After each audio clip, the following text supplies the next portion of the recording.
Salam əziz ikincilər və valideynlər, sizləri kanalımda xoş gördük. Biz bugün 2-ci sinif Azərbaycan dili 2-ci hissə dərsindən səhifə 99 və 100-də olan tapşırıqları həll edəcəyik. Gəlin başlayaq.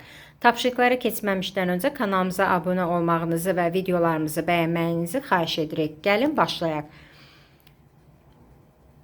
Qədim sənət nümunəsi. Mətni oxuyun. Təsvir olunan sənət nümunəsinin əsas xüsusiyyətlərini qeyd edin. Elə ev yoxdur ki, orada müxtəlif parçalardan köhnə geyimlər, yataq örtükləri olmasın. Çox zaman biz onları lazımsız əşya kimi atırıq. Amma 100 illər öncə qadınlar köhnəlmiş və ya kiçik ölçüdə qalmış parçaları atmırdılar.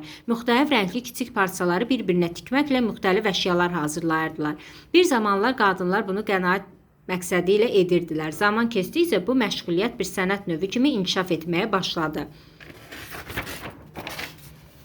Həmin sənət nümunəsini qurama adlandırdılar. Sənətkarlar müxtəlif naxışlardan istifadə edərək çox gözəl quramalar yaradırdılar. Hazırda qurama bir çox ölkələrdə geniş yayılmış sənət növüdür. Azərbaycanda qurama sənətinin qədim tarixi var. Bu sahədə mahir sənətkarlarımız çalışır. Quramada müxtəlif məişət əşyalarının, yorğan döşək üzünün, pərdələrin, çantaların, geyimlərin hazırlanmasında istifadə olunur.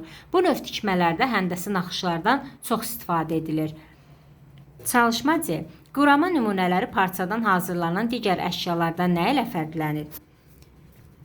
Köhnəlmiş parçalardan hazırlanır. Parçalar müxtəlif formalarda, əsasən də həndəsi fiqurlar formasında kəsilir. Parçaları bir-birinə tikməklə və ya yapışdırmaqla hazırlayırlar.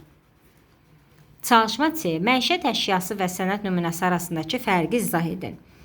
Məişət əşyası odur ki, gündəlik bizim evdə işlətdiyimiz əşyalardır. Sənət nümunəsi isə ev və başqa yerlərə yaraşıq verən əşyalardır. Çalışma D. Cütlərlə iş. Aşağıdakı təlimata uyğun olaraq bir qurama nümunəsi hazırlayın. Təlimat. Lazım olan əşyalar: karandaş, karton, rəngli köhnə parçalar, yapışqan. Hazırlanma qaydası. Karton üzərində karandaşla müxtəlif formalı naxışlar çəkin. Üçbucaq, kvadrat və digər həndəsi fiqurlar formasında kiçik parçalar kəsin. Həmin rəngli parçaları naxışların üzərinə yapışdırın.